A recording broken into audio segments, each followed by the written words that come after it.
right, we are rolling now. Counting us down. 3, 2. You're listening to Missing Out with Lex Michael and Tauri J. Let's start the show. Hey there. Welcome back to Missing Out. I'm Tauri J. I'm Lex Michael. And if this is your first time listening, what we do here is we introduce each other to different media, whether it be movies, music, television, spoken word, books, experiences, things that have built us up as people, and we hope that in sharing it, it builds you up. We are the retrospective that is introspective. Somebody, Tauri J, has taken their love of podcast intros one step too far again. Yeah. Ooh, that was really good. That's probably one of my favorite of your intros or your vague openings. I love it. So this week we are talking about Scream 2, the second in the satirical slasher film series, directed by Wes Craven, written by Kevin Williamson, and starring a whole slew of individuals like David Arquette, Neve Campbell, Courtney Cox, Sarah Michelle Gellar, Jamie Kennedy, Laurie Metcalf, Jerry O'Connell, Jada Pinkett, Liev Schreiber, David Arquette's dad, also Omar Epps. Who else we got in there? Portia de Rossi's in this movie as well. That's true. Also Pacey from Dawson's Creek before he was Dawson, bro. Or I guess before he lived on the creek. I don't know which one was Dawson and which one was not Dawson. But before he was that, Joshua Jackson. My question, first and foremost, is how many in a slew? Like, you referred to a slew of cast members. How many constitutes a slew? It's definitely more than two, right? Because you wouldn't look at two people standing next to each other and be like, that's a slew of people. So What's a slew? Is it 7 or more? Where's the bar? So 2 is a couple, 3 is a few, and anything more, that's a slew. Okay, so 4 up. Yes. Got it. Good to know. I'm glad that we accomplished something already. Like, we just started, and I already feel like our work is done. Good. I'm glad. So I brought this in. It had been a long time since I had seen it. I think it's also been a long time since Lex Michael has seen it. I thought it would be a great fit for this month's theme, which is Mother May I? A month focusing on psychotic mothers and disturbing relationships with moms, just in time for Mother's Day as well. We hope you guys had a great Mother's Day. So this one specifically fits in that category because of insert spoiler here. But right. Although very, very broadly, Scream is sort of, it's like the mommy issues horror series. I mean, I guess you could argue to some extent the Friday the 13th movies are that as well. Like, Jason has a very specific and very intense relationship with his mother as well. Psycho, which we talked about last week, kind of birthed a franchise that's predicated on a really messed up mommy relationship. But Scream, more so than most series across all of its films, bake in weird, dark mommy stuff directly into the explicit plot of the thing. And yes, as you said, no more so perhaps than in this movie. But I want to know, because this was your pick, I want to know why you gravitated towards this one. And I want to know, do you have much of a history with these movies? Because for me, and I can talk about this in a little bit, I'm glad that you picked it because it gave me an opportunity to go back to a series of movies that I'm being reminded as I rewatch them were very formative for me.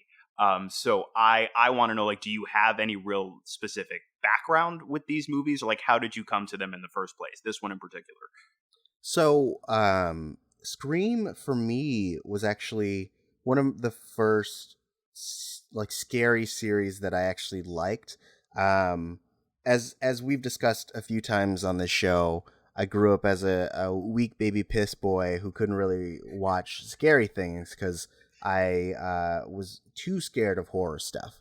But I really enjoyed uh, Scream 1, but I didn't really have a lot of memories of it. I just remembered that I liked it, and then I remember specifically going out of my way to try to see Scream 2.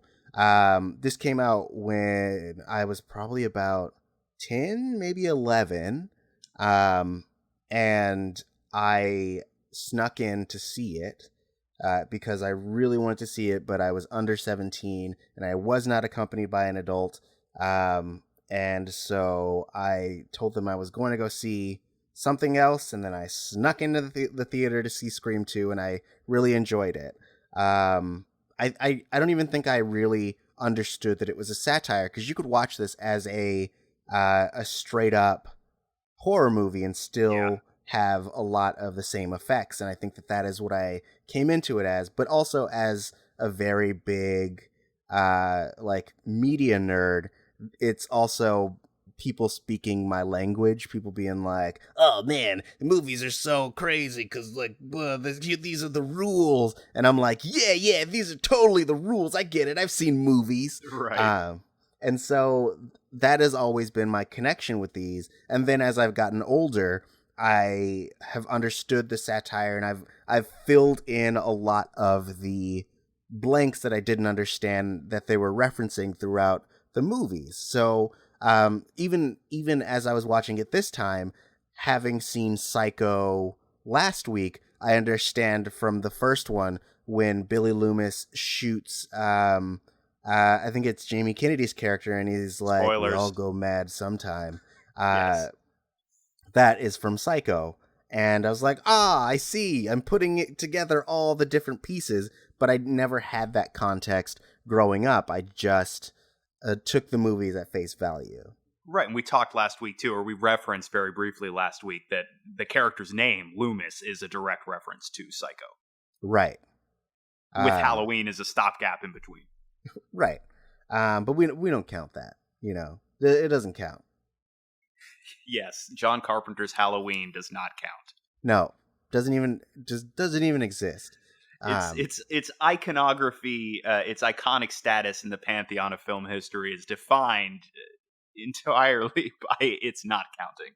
Right. It's a footnote in the history of everything. But if you want to hear about that footnote, we have an episode about. Oh my God, that's right. I believe We've talked about that. The first one and the second one. And then we also have another episode about the third one. Shameless plug. And all 3 episodes are just the two of us like, hey, welcome to Missing Out. I'm Tauri J, Lex Michael. We're talking about Halloween. And then it's about 3 minutes of doesn't count. All right, join us next week when we'll be talking about something else. Right, exactly. Just goes exactly like that. But speaking of shameless plugs, why don't we pitch this? I guess that's my role. I'm supposed to pitch this. Yo, do you like satire? Do you like celebrity cameos? You like movies about mommy issues and dealing with the fallout of the sins of your mother? Then you'll love Wes Craven's Scream, a modern take on the classic slasher that is meta, so meta that there is a movie about the first movie in this movie, and it is a part of the plot of the movie that references the events and even adds information to this movie. Do you like meta movies? Because this is it. Scream 2 is all for you. Yeah. I'm just picturing wandering around a video store trying to make a selection, and you sort of coming up to me with the box, with the like VHS box of Scream 2, and just giving me this pitch while I try as hard as I can to ignore you. But you keep just sliding the box into my field of vision while I try and look at other movies. I like it. This is good. Yeah. So I feel like we can talk a little bit about some of the pre-production. Apparently, this movie was basically pitched at the same time as the original. Like it was already greenlit 6 months into Scream being in theaters. And Williamson knew really where he wanted to take this. And so with the success of the first one, people were super on it, though there were some controversies in that the script leaked once, which caused Williamson to have to rewrite basically the whole thing from scratch just so he could maintain the surprise when it got to the movie theater,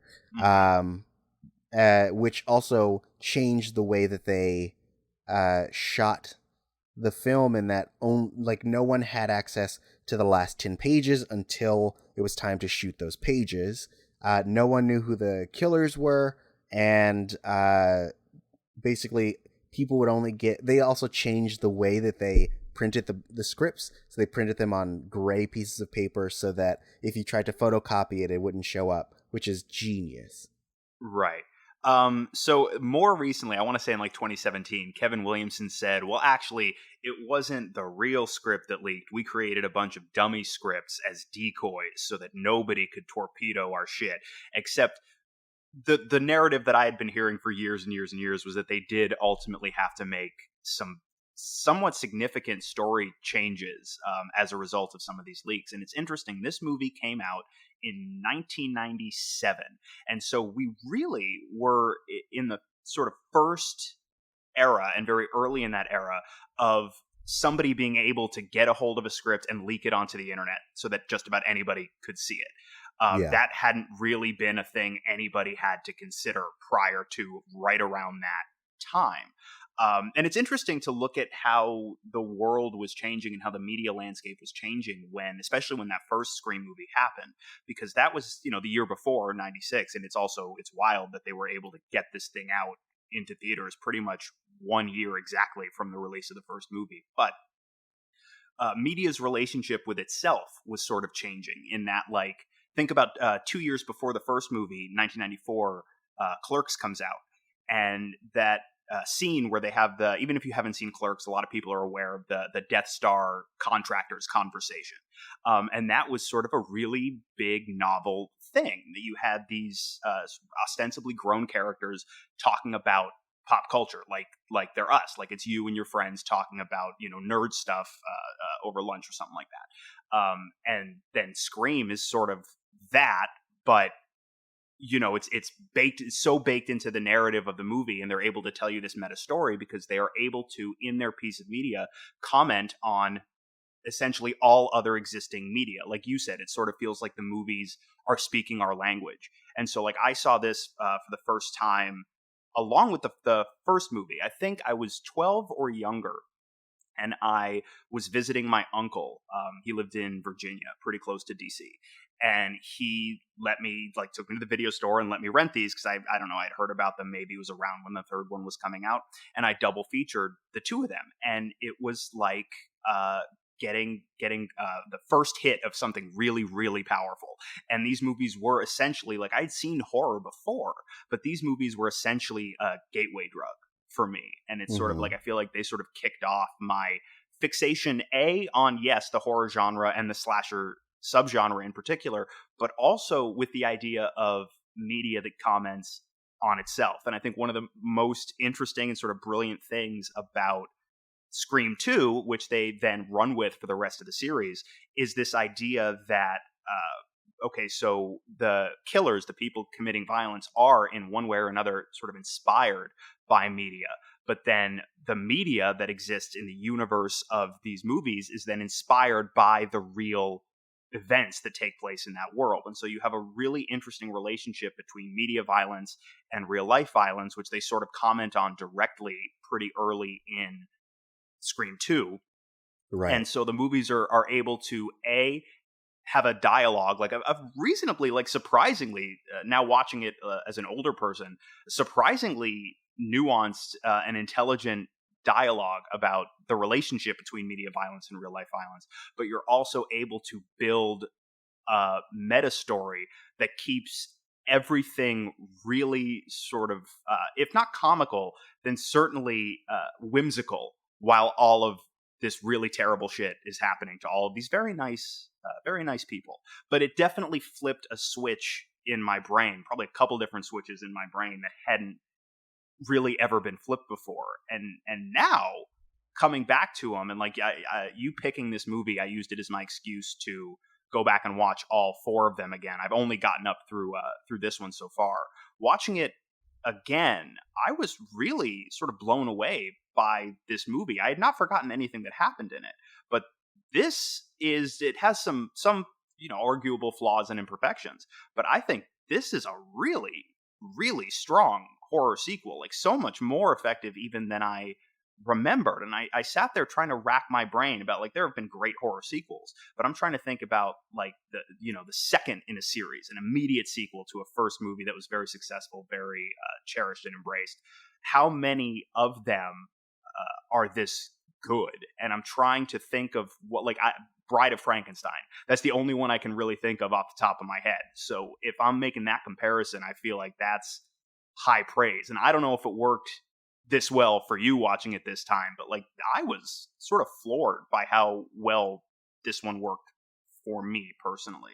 Yeah, I agree. I think that like I am bringing in my modern sensibilities, which I think in a way were also kind of inspired by media like this, things that comment on itself as it's going, and I'm still into stuff like that. Like you and I last week, not on the show, we're talking about how I'm getting back into Community, and that also shares this aspect of using a genre to comment on the genre that it's in.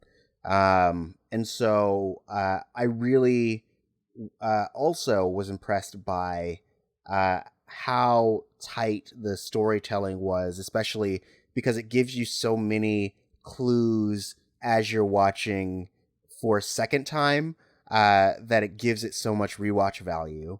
And I feel like I can't talk much more about it without going into spoilers. So I think this is a good time to drop down that sweet, sweet spoiler wall, and remind you, as you're reaching towards your computer or your car dial, or I don't know, your old-timey Alexa radio, like it has an old-timey radio case, but it's still just an Alexa, that you can go on to iTunes, you can leave us a rating or review. We read the 5-star reviews here on the show, so if you feel so inclined to do so, please. It really helps us get to the top of the charts, helps other people find us. As you know, the most potent form of marketing is word of mouth. So use your fingers to become your mouthpiece while leaving a rating and review. Nailed it. Thank you. I think that I've given you enough time to tune out if you don't want to hear anything else spoilery about Scream 2. Also, if you would like to check it out, it's available in so many places. You can catch it on Amazon. It's on Showtime, their like mobile thing. It's on Hulu through Showtime. It's on iTunes. You can also find the DVD in places. So it's readily available if you want to check it out. And we'll be talking about it right after this break. All right, we are back. And I think you know what time it is. It's time for Lex Michael to Buster recap. Check it out. Here's what happens in this movie. All right. So a couple of years ago, Sidney Prescott found out that her mother had been murdered by Jughead's dad and Shaggy from Scooby-Doo. And after she put a stop to their latest reign of terror, she decided she wants to put that all behind her, get on with her life, so she goes off to college. However, a wrinkle is added to her plan to put this all in her past, because intrepid reporter Courtney Cox has written a book based on the experiences that they all lived through in that first movie, and they have adapted it into a major motion picture called Stab. Now, when this movie opens, we're at a screening for this movie. Everybody's super hyped because they're like, it's fake, but it's also real, violence and stuff. And they're basically having a rowdy screening, which is sort of wild. Like they all like the fandom is already big enough for this movie that hasn't come out yet, that everybody gets a costume and a fake knife, and they're all super, super jazzed about it. At this movie screening, Omar Epps goes into a bathroom and is stabbed in the head through a stall. And Jada Pinkett mistakes the murderer for Omar Epps at first until she gets stabbed a whole bunch. And it's horrifying because the whole audience thinks it's a publicity stunt, and they watch her get stabbed, and she dies in front of them. And it's really upsetting. And then we go and join Sydney at college, where she's rooming with her best friend Hallie, and they see that this murder has taken place. It's their fellow students that have been killed. And so Sydney's all like, uh-oh, more murders. And we go to a film class where we also catch up with Randy, who also survived that first movie, and we meet Mickey, who's Timothy Oliphant, and the whole class has a debate about sequels and about violence, both real-life violence and media violence, and the relationship between the two. Gail shows up on campus being like, I'm here to report stuff. Dewey, who's David Arquette, comes back from the first movie. He's got a limp now because he was injured, but he's like, there are murders happening, and I'm the sweet, lovable cop guy, so I gotta be here because everybody would be real upset if I wasn't in the sequel. He's super mad at Courtney Cox because she wrote not very nice things about him in the book. Let's see. So Gail ambushes Sydney for an impromptu interview with Cotton Weary, the man that she falsely accused of murdering her mother. Of course, he was exonerated when the real killers were revealed, and really wants his name cleared. But Sydney was not warned of this interview. It's a very rude thing for Gail to do. Now, there is a sorority party that night that Sydney is dragged to, and while the sorority party is going on, Sarah Michelle Gellar is stabbed and thrown off a balcony, and then Sydney is attacked at the frat house, and Derek, her boyfriend, played by Jerry O'Connell, rushes in to try and save the day, and is slashed, and the killer disappears. So the next day, Gail and Dewey and David Arquette's dad all have a conversation about how it really looks like the killer is trying to recreate what happened in Woodsboro, down to the names of the victims being similar. And then they all agree to forget about that and never talk about it again. Sydney tells Derek that Derek should probably stay away from her for his own good, but instead he sings her a Partridge Family song in the cafeteria, gives her his Greek letters. It's very nice. Later, he is abducted and, quote unquote, tortured by his frat brothers in the theater. Dewey and Randy have a conversation about sequels and the potential suspects while looking at movie clips from Stab, the movie based on their lives. Then the killer calls Randy and Dewey and Gail and taunts them before pulling poor Randy into a news van and killing him. At a certain point, pretty shortly after that, Joel, Gail's new cameraman, is like, fuck this, I'm leaving, making him the smartest character probably in all of these movies, maybe in any slasher movie ever made. He's like, you know what, this sucks, I'm leaving. Joel lives, spoilers, because he is smart, be like Joel. So Gail and Dewey get the idea to look at Gail's B-roll, thinking the killer is going to be at every crime scene potentially. But while they are there, they start smooching, which then gets interrupted by the killer arriving, chasing them all around. You get this wild slasher set piece with Gail trying to escape through all this, the sound booth and stuff like that. Dewey is attacked, possibly dead. Meanwhile, let's see, Sydney's been rehearsing for a play where she plays Cassandra and is terrified of rehearsals because plays are very stressful. Gail bumps into Cotton, who's got blood on his hands, who says he found Dewey. He's not the killer, but she assumes, understandably, that he is. She rushes outside where she finds another intrepid reporter by the name of Debbie Salt, who's been kind of hounding her throughout this narrative at the payphone, and she yells that the killer is Cotton Weary. Sydney is being driven off, with her. She's got some bodyguards now, some agents that have been posted on her. She's going to be taken in protective custody with her best friend. But then Ghostface shows up, crashes the car, kills the agents, and the two girls have to escape through the front. But then Hallie gets killed anyway, and Sydney runs to the theater because plays are very stressful. And she's like, maybe Ghostface will have stage fright and I'll stress him out and kick him in the head.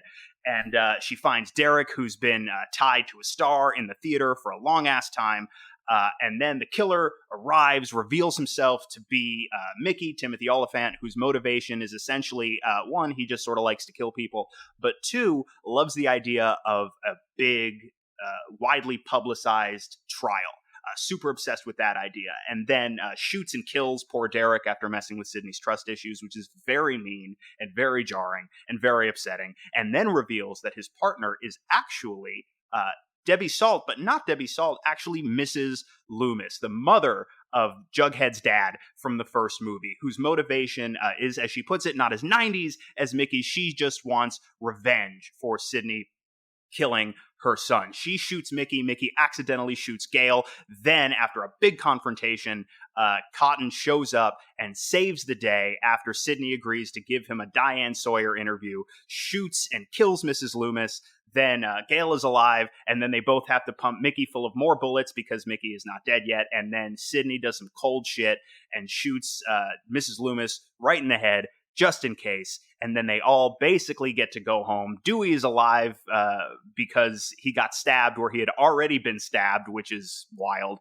And Cotton gets some interviews, he gets his good press, and Sydney gets to sort of wander off, wondering why her life sucks so much. Credits. That's good. That was great. That was pretty detailed. I took some notes. Nice. I can tell. I think you covered it really well. I think everyone who hasn't seen it in a while will be like, damn, it's like I was just watching it right now. And you also reminded me of a few just like small things. But the first thing I really want to talk about is you had mentioned Jada Pinkett's death. Yes. So apparently she had approached Wes Craven and was like, hey, I want my death to be the most horrible thing that has happened in cinema. Like, I want it to go down in the Hall of Fame of horrible deaths. And so Wes Craven obliged.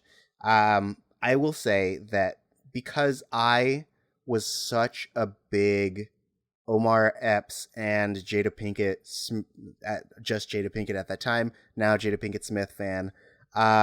Because as we've established on the show, I grew up mostly just watching a bunch of black media.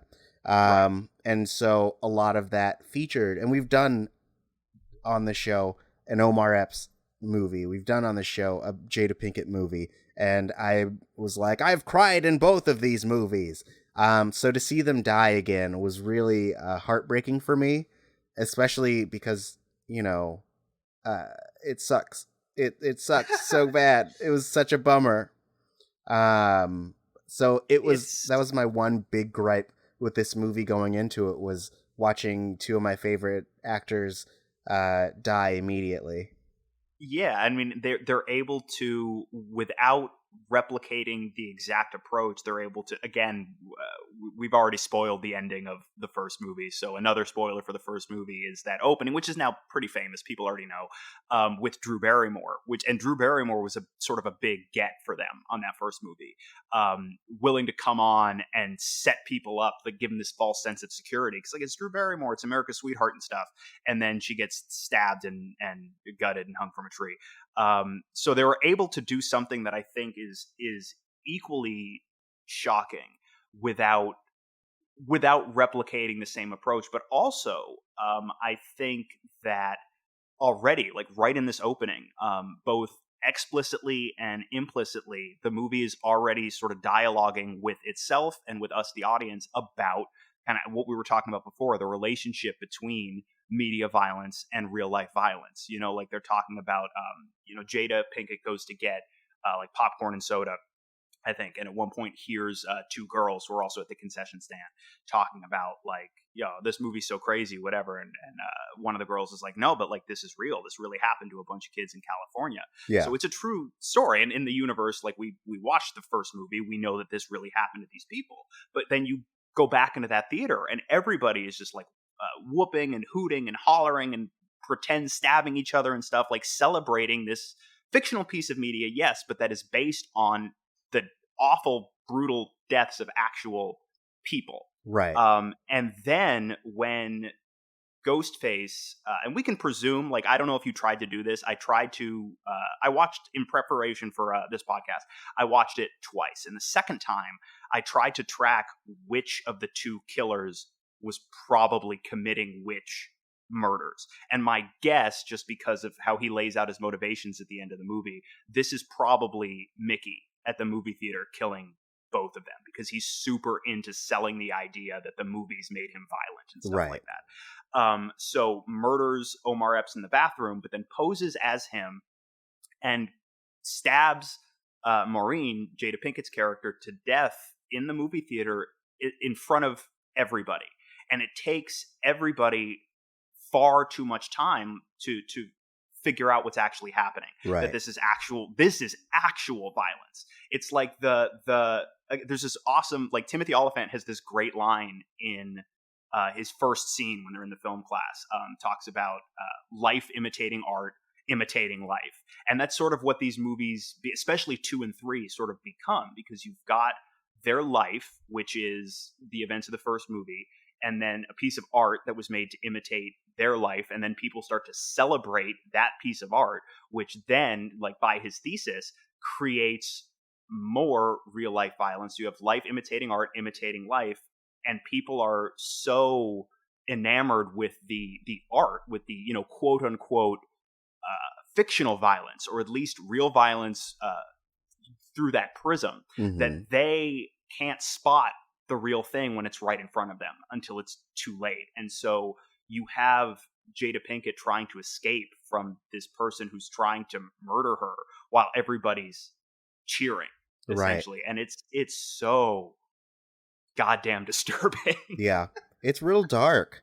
Because you also have to imagine it from Maureen's perspective, in that the last thing that you see before you die is a bunch of people being like, yeah, stab this bitch, which is really shitty. Yeah. A slight pivot from that is, as this is happening, we get the reenactment in movie reenactment of the first scene of Scream. Yes, with Heather Graham. Yes. Which I think was a great casting to be the Drew Barrymore character. But also there's this moment where it starts with her going to take a shower, then she gets the phone call, and then she walks downstairs and she's also making popcorn.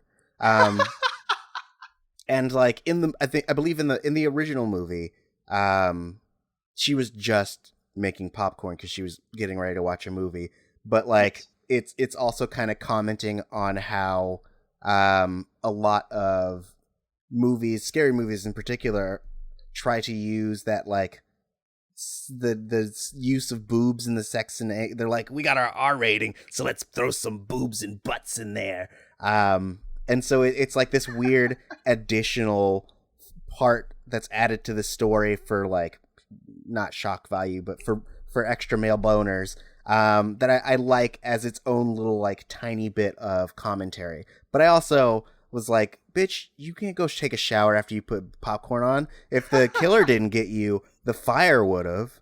I like I like pretty much everything about the handling of Stab in this movie. And of course, Stab becomes a very, very big significant part of the plot of the third movie as well. But like, just this sequence at the beginning, if I'm not mistaken, I want to say Robert Rodriguez directed the Stab footage, like the movie within a movie Stab stuff. You are correct. I like that she goes to take a shower, and I don't know if you caught the psycho shot of the shower, like the water kind of like coming on from the spout and stuff. I thought that was fun, but also now's as good a time as any to shout out the other little bits of Stab we get to see. Like, there's a scene where Dewey and Jamie Kennedy, Randy, are having Baskin Robbins, I guess, and on TV they're talking about Stab, and they run a clip with Luke Wilson as Billy and Tori Spelling as Sydney, and it's really funny for a couple of reasons. Not the least of which is that there's a joke in the first movie about, well, Sydney, who do you see playing you in a movie about your life? And she's like, well, with my luck, I get Tori Spelling. And apparently Tori Spelling thought that was a very funny joke. But I really dig what they do here, because that first Scream was maybe the most metatextual bit of horror, the most sort of meta narrative focused horror movie that had come along at that time. And so I like that they found a way to double down on that without sort of breaking the reality of the universe, and also while giving it more to sort of dialogue with itself about. And then in the third one, they sort of quadruple down on it. And I feel like the third one is where I think people's opinions of how successful they were in that start to vary a little bit. But I think in this one, they walk that line really nicely between it feeling like a nice little bit of metatextual whimsy without the sort of core narrative starting to buckle under the fixation on the meta narrative. Right. That makes sense.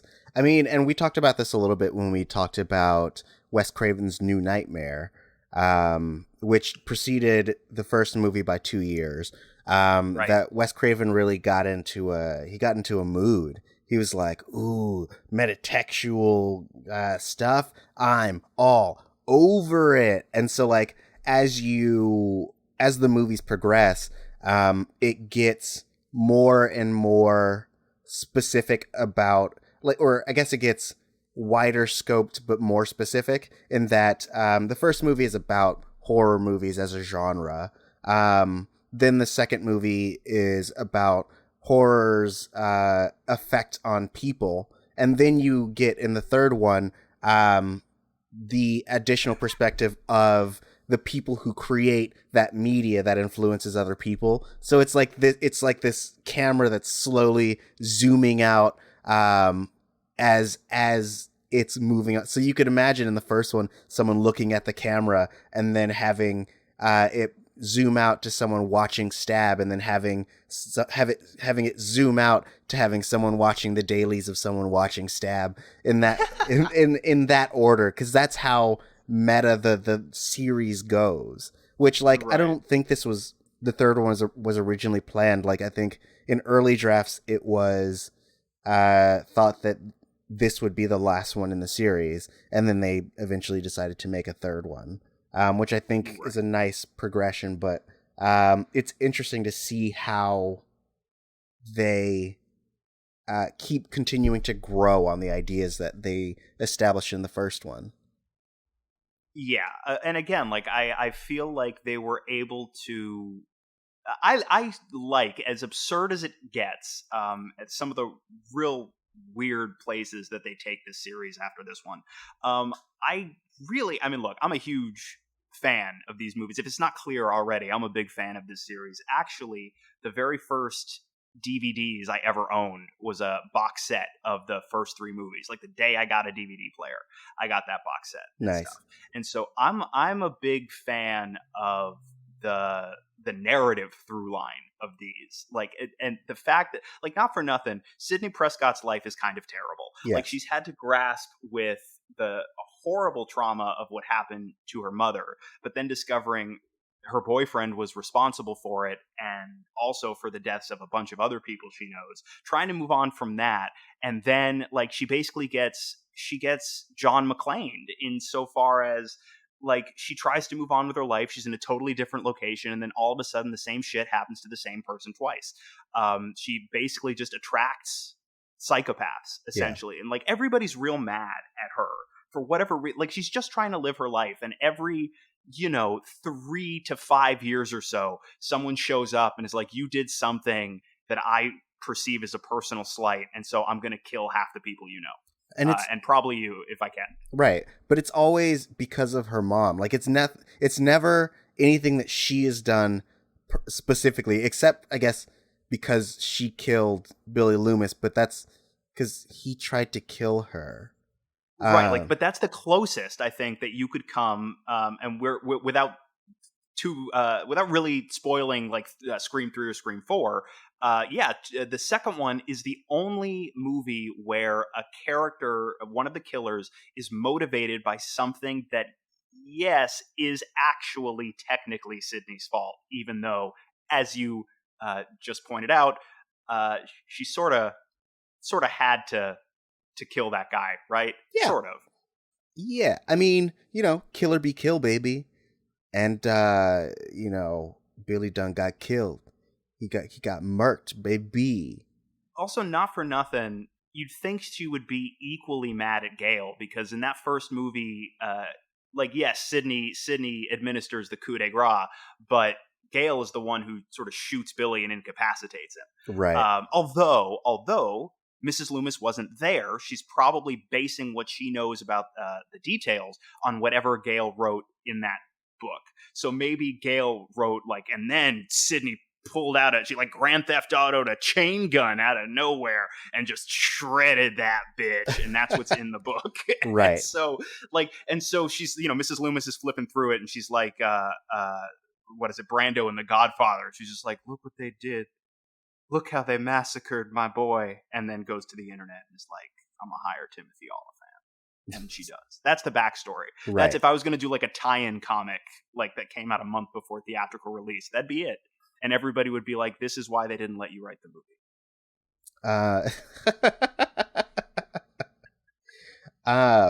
But so speaking of Timothy Oliphant, I really liked his especially knowing that he was the killer this time around. Seeing how he manipulated everyone and seeing how he kept throwing suspicions in all different directions. Every time he's on screen, after his first introduction, he's kind of like, well, maybe it's this person. Oh, oh man, I wouldn't be surprised if it was Randy. Randy, man, he's crazy. He loves all this shit. And it's on first viewing, you're like, oh man, he's just doing film theory the way that he did in the first thing, and then also, I guess anytime you see him otherwise, he's talking about how sequels can be better, which is another reason why he is motivated, is to create a better sequel than the original, which I thought was a nice little good. What do they call that? Just a little bit of frosting on the cake. But I like how his motivation is very much related to real life events, in that this came out in 97, and so shortly before that was the OJ trial, which took place, I believe, in 1995, and that was one of the biggest things on television that essentially took over news cycles and became one of the most sensationalized trials to date. And so I like that piece. It wasn't just his view of, oh man, serial killers are cool, but it's no, if you want to become famous doing the thing that you love to do, which is murder, it's all about getting caught and getting that trial.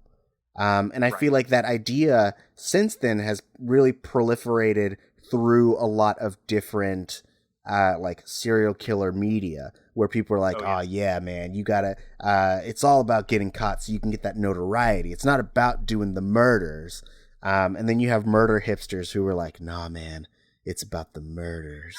Murder hipsters. Yeah. like death purists and stuff. Yeah, totally. But you're right. His fixation is essentially, and it's the media, right? He's going to blame the media, but then sort of become a media fixture is his plan.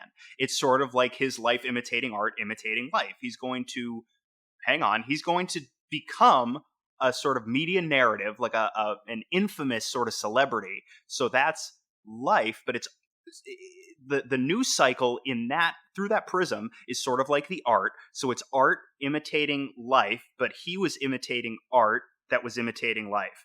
It's an Ouroboros, and everybody is cross-eyed and has a headache. Right. But I love that as motivation for this character. And also, I don't know about you, this was the first time I think I had ever seen Timothy Oliphant. I think this was maybe his first movie, or at least first movie with a role of this significance. And everything he does in this movie, I think, is fantastic, especially towards the end when he unmasks and he's given his whole spiel where he lays out his motivation and what his plan is. He just goes so, like, by comparison, he goes not totally over the top, but he's crazy. Like, he switches into that mode, and it's so very fun to watch. He's got some line deliveries in that scene that, you know, I hadn't seen this movie in years, and yet I think about with some regularity. Mm-hmm. Just his delivery of his entire speech, you know, like every when he's, you know, gesticulating with the gun, and he's like, you know, the Christian Coalition will pay my legal fees. It's airtight, Sid. Like, his whole, every single thing he does in that whole back sequence, I think is really, really great. Oh yeah, I mean, it's established that he was chosen because he gets such a kick out of this, and so, like, and there's a little piece that just a little breadcrumb that they lay, that he's always carrying around this camcorder, and then you get the kind of voyeuristic footage when we're in that screening room with Gale and Dewey, and and it's like one of the big clues that he is the person doing the murders. And so, like, and also, like, you had mentioned him being using Sid's trust issues against her. That moment, I think, to me, is one of my favorite Mickey moments, where he's like, what is so boyfriend dark. killer, boyfriend killer. This was my first and probably my last Timothy Olyphant thing that I've seen. Like, I know he's in Justified, and people love him in that. Yeah, and Deadwood also. Yeah. So I've probably seen him cameo and stuff. Like, I think he makes an appearance in an episode of The Good Place, but that's it. But he kills it. And also, I like that you had mentioned in the recap about how they dropped this idea of what the killer's motivation was, having to do with the names. And I think that it's a really another smart breadcrumb, in that the reason why it's so inconsistent is because they had two separate motivations. And so him doing the theatrics was specifically going after basically, like, not random, but like unrelated people, whereas Mrs. Loomis was only going after the people related to the first events. And so she went after Sid, she killed Randy, and she tried to kill Dewey and Gale. And right, presumably that's gotta be her in the at the film school in the sound booth area, right? Because at that point, presumably Mickey would have to be attacking the car, because we know that was him, because he's got the, like, gash on his head. Yeah.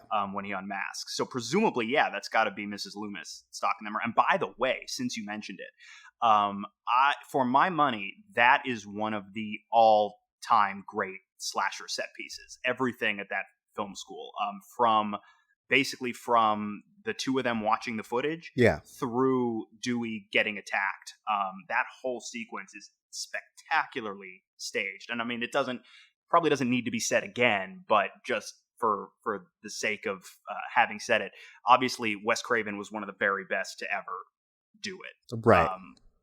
Like obviously Kevin Williamson gave him very great material to work with, but the staging and execution of some of these sequences is stunning. I mean, there's that, and then pretty much right after that, we get the escape from the police car, which is one of the most fucking nerve-wracking things that you're gonna see in a horror movie. Oh yeah. And then pretty much right after that, the big climax at the theater, which I think is also one of the best fucking sequences you're gonna see in a slasher movie. Like, this movie rips. Oh yeah, I wrote as one of my notes that the car escape scene is just a masterclass in suspense. It's so cheaply made in that, like, it had to be so inexpensive to just create that sequence, but, like, it is the most suspenseful thing that I think that I've seen in any type of slasher, because it also, like, humanizes the killer, but you also have so many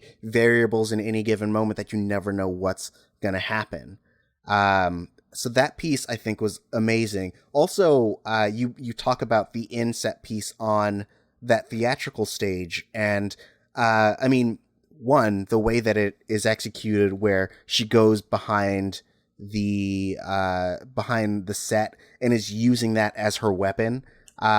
Also has a really nice theming aspect in that we get this scene earlier with her theater teacher, and he's talking to her about how she's able to use the theater to process her trauma and her pain, and she's able to really kind of siphon that pain into her performance. And then later in the movie, you get her literally using the theater to combat this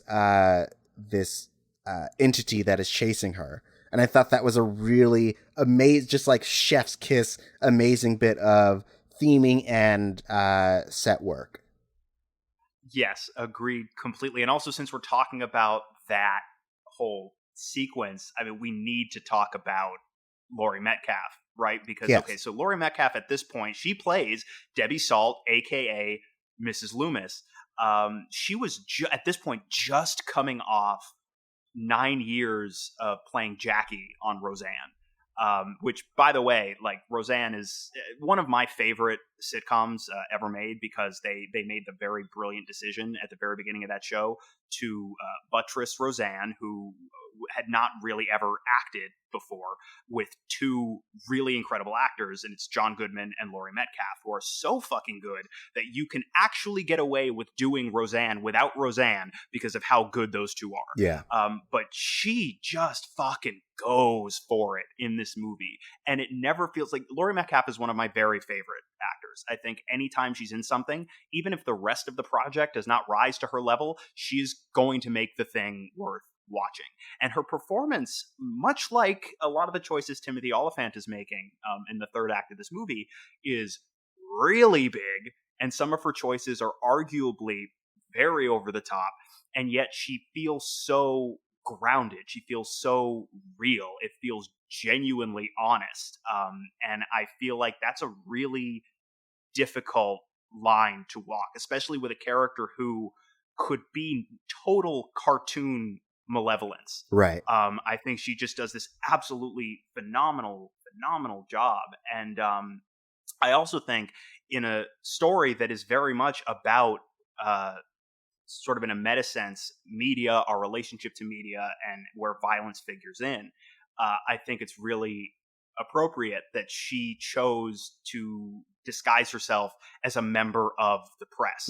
Because yes, it's a way to get close to every murder scene, but also she's literally, her job is literally to look at the violence and comment on it. You know what I mean? To write about it, to take the life and create, it's journalism, so it's nonfiction, but to create art, right? Like, a great piece of journalism, great piece of writing is still art, right? So she's essentially creating that art from life and using that position to get in there and kill more people, to create more, it's not life, it's death, but to create more end of life, and then presumably, or at least pretend to write about, comment on it. But you see, once that reveal happens, you go back and you look at the rest of the movie, and it's so brilliant how, like you were talking about, Mickey just casually saying things here or there, and it's like, oh, you're just sort of fucking with them. You're basically telling on yourself, knowing that they're not going to be able to put this together. Oh yeah. And Debbie Salt, Mrs. Loomis, is doing the same, is even almost more egregious, doing the same thing. Basically getting up in Gail's face and being like, so what do you think about this? So what do you think about this? Isn't this weird? And shit like that. Oh yeah. I love that moment when she threw like a crazy theory out to Gail, and then Gail walks away, and then she stands there in front of the rest of the press and is like, well, I mean, it only makes sense that maybe this person did this for these reasons. Write that down. Just write those things down. Right, like, she's like, if the killer's trying to repeat what happened in Woodsboro, it's possible the killer is from Woodsboro. And she looks right at the camera and does a really big wink. Yes. And I also love that moment when she's pleading with Cotton, and she's trying to appeal to his vanity, where she's like, just let me kill her. If you let me kill her, you'll get all the interviews. Your life will be famous. You won't be second fiddle. Like really knowing exactly how to play that dude. Yes. And also, so since you brought him up, like I want to talk about the character of Cotton as well, who like they brought Liev Schreiber in clearly on the first movie for one day of shooting so that you could see him on a TV, which I think that's really sort of wonderful that he, for all intents and purposes, doesn't have a role in that first movie. You just see his face, but they cast Liev Schreiber because it's like we know we want to tell more of this story and we want to do more with you. And Liev Schreiber's a tremendous actor, but how do you feel about the character of Cotton? Because I think it's very easy in this movie to make an argument for him, and it's just as easy to sort of tear that argument down. I appreciate Cotton's presence in the story. I think he, as a person, like I get that he was wronged. But I also feel like he is being very much of an opportunist. Like he didn't save Sydney out of the kindness of his heart. He saved her because she promised that she'd do a interview with Diane Sawyer. Like he's not a good dude. Yeah. Well, he immediately says, like, hey, like after he saves her and she gets up, he's like, hey, you know that I would never actually hurt you, right? And it's like, well, do I know that? Right. And like I get that he was lured to that town for false pretenses. Like Gail was like, yeah, we're totally we're gonna talk to Sydney. It's gonna be 15 minutes. It's gonna be so good. And it turns out that it was just an ambush and it was all a devious plan. And he just wanted to like milk it, and Sydney throws it in his face at one point where she literally says to him that, he's been cleared. He's gotten on TV. He's done a bunch of interviews. Like they can just let it die there. Like that can be the end of it. And there doesn't need to be, but he's really trying to get his OJ fame, even though OJ was famous before he murdered people. So like, right. You're not going to get that OJ fame. Like you got to just take you 15 minutes, invest that money in something else, open up a sandwich shop or something. Plus, not for nothing, like even being famous as the guy who didn't murder that one lady is not the most ideal thing to be known for. Right. So, yeah, he should have just moved on with his life. He should have just been like, all right, like I know that some people still view me all weird, and then just carry around a newspaper that's like, Cotton didn't do it. And he'd be like, here you go. This me, or just like give it to people, be like, here, I'm innocent, and now I'm and also he could have written his own book. That's how you got to do it. You got to fucking write your own book, and become a New York Times bestseller, and then retire. Maybe meet Oprah. Yeah, but he does. I'm glad that I guess he sort of gets his version of a happy ending in that the press now all wants to talk to him, and he's like, here's my card, pay me and stuff.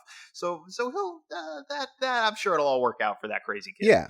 Also, I assume for Liev Schreiber that the moment that he jumps onto the stage and is crouched over with the gun out in such a comic booky fashion, that is what got him the role of Sabretooth in the Wolverine movie.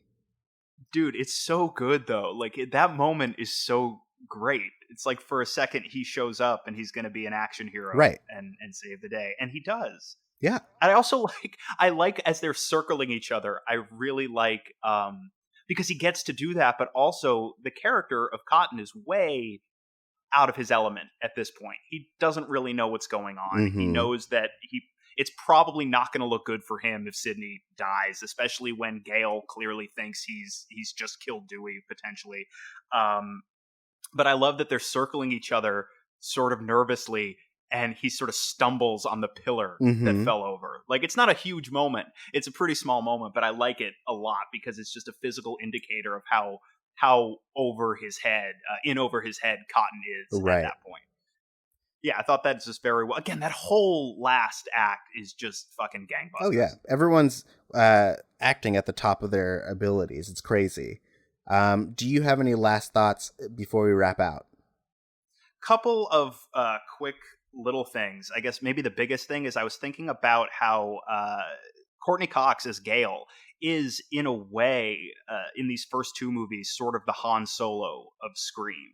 In that first movie, she is the character who's like the mercenary, totally out for herself, just wants her money and her glory and stuff, doesn't really care to intervene on anyone else's behalf and stuff, and it sort of holds to that throughout almost the entire narrative, and then swoops in for the big save at the end. Biggest difference between her and Han Solo is that she decides to be an asshole again at the end of the movie, Right. and continues to be an asshole for most of the first half of this one. But I do think if she is the Han of this universe, then it stands to reason that in the second installment, her I guess Dewey is Leia Yeah. in this equation, focuses a little bit more on their romance, although it is at the end of the story Dewey who is potentially almost fridged in favor of her getting to sort of stretch her legs and run around and stuff. But Right. I like that they I like that they unkill Dewey. Like the way that they stage that sequence, it's very clear that like this is meant to be Dewey's demise. And then at the very like one of the very last things that happen that what? One of the very last things that happens in the movie is they wheel him out. It's like, oh, we found a living person. Mm-hmm. So lucky for this guy that he's already been stabbed in the back, or he might have been stabbed in the back to death. And she rides off with him, and it's very nice. I also like that Joel, the cameraman, comes back at the very end and is like, I thought we could report the news like in the old days of 48 hours ago. Right. But then when she bails out of there, he just picks up the camera and the microphone and starts doing both of their jobs. And I like to think that, by now Joel is running that entire network. And then Yes. the last two. Oh, hold on. Oh, Before we what? move on from that, speaking of Joel, so the decision to keep his character alive and have him leave was actually Dwayne Martin's, which I thought was great. Oh, Because okay. we had seen enough black people die in this movie. We reached our quota and then some. But Yes. also, there was a little thing about the moment he was leaving where he's like, I'm getting out of here, and he goes to this cab, and it's in the background. It's so blurry, but the cab driver, it has a neck brace on, and I was like, why the fuck would you ride with this dude who is either faking an injury or has been in a crash before? I'd have been like, no thanks. But it's such a weird minor detail that if you are, I don't know, on your phone, or you're not paying attention, or you're just paying attention to what's happening in the foreground, you blink and you'll miss it. But it's such a weird specific thing. It's like the guy in Harry Potter 3 that was in the Leaky Cauldron who was stirring his tea using magic while reading a particle physics book, and you're like, tell me his story. That is that character. I just had to mention I like that. it. Well, like that's how you know that Joel is absolutely ready to not be there anymore. He's like, he ran that equation in his mind and he was like, you know what, fuck it, I'm just gonna let it ride. I'm just gonna. It's worth the risk to get the fuck off of this campus. Okay, so you had a couple more thoughts? Yeah, just two quick things. So we also have in supporting roles Rebecca Gayheart and Portia de Rossi as these two sorority girls, and talking about lines that, for whatever reason, no matter how long it's been since I've seen this movie, just occasionally and with some frequency, in fact, floats across my mind, is her delivery of "Hi, no, I really mean that. Hi," and I wanted to shout it out because I think it's bizarre as fuck and wonderful. And then the last thing was so obviously Jamie Kennedy's character Randy, who survived the first movie, is killed off in this one, and of course, like it's very much a trope in slasher series with continuity that usually, if a character survives, especially if they're a supporting character, if a character survives the first installment and returns for another one, they probably will not make it through. Now, of course, this series is a big exception in that you've got 3 characters that basically have character shields throughout. Randy, not so lucky, but there's a scene early in the movie, and it's well known that horror movies, much to the surprise of some folks, have a weird, almost puritanical sense of morality about them. That's why, like, when Randy is talking about the rules in the first movie, he talks about, you can't drink or do drugs, you can't have sex, because like it's this idea of sin, and these young people get punished for it essentially, and the punishment is usually a big knife or a farming implement of some kind going through their body and killing them.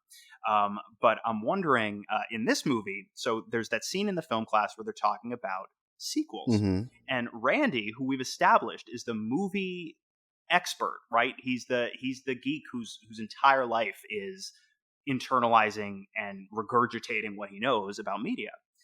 And they're talking about Aliens versus Alien. And Pacey says, quotes the line, says, "Get away from her, you bitch." And they're like, haha, it's awesome. And Randy corrects him by saying, I believe the line is, "Stay away from her, you bitch." This is film class, right? And everybody laughs, but Randy is wrong. Yes. So that's not the line. Pacey was correct. And I'm wondering if that's the moment where, according to the moral barometer of this universe, that Randy's fate was sealed, because not only did he correct him, like, honestly, it'd be one thing if Randy was right. But not only did he correct him incorrectly, but did so in like a really snotty, kind of condescending way. Right. And I'm wondering if that's the moment where the god of the Scream universe decided, that's it, you've sealed your fate, my guy. I had read that Pacey had actually flubbed his line, and so Jamie Kennedy ad-libbed the quote-unquote correction, and they decided to keep that. I don't know why. Maybe Joshua Jackson was like, "I'm never wrong," and like left right after. But that's what happened. All right.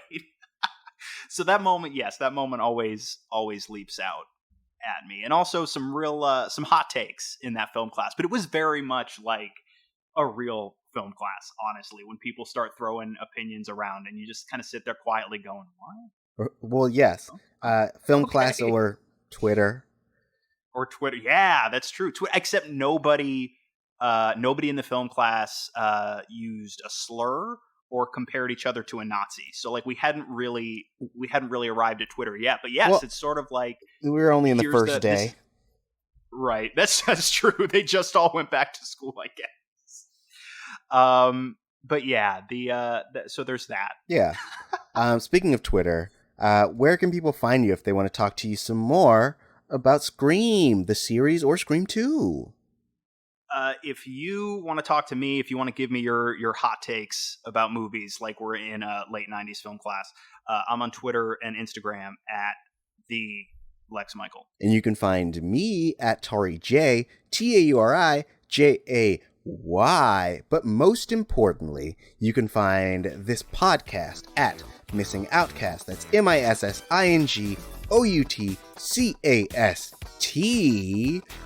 We're on Twitter. We have an Instagram, but we don't use it. But yeah, follow us. We are going to be tweeting out our weekly schedule in terms of what's coming out for the month. Next week, we're going to be talking about the 1994 movie Serial Mom, and that's a Lex Michael recommendation.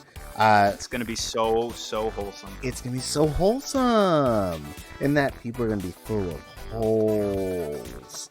You get it. Anyway, so make sure to follow us to keep tabs on what we're going to be talking about. If you want to talk to us about things that we've already talked about, if you decide to go back and listen to other episodes and you have thoughts about those, you can hit us up on Twitter. We've already given the handle, but if you need it again, it's Missing Outcast, MissingOutcast. But that brings an end to this week's show. So until next week, this has been the retrospective that's introspective. And now you have a new perspective. Yo, do you like satire? That's good. I'm sold already. Here, take my money. Thanks. Uh, no, I gotta get back in the mood. Okay, hold on.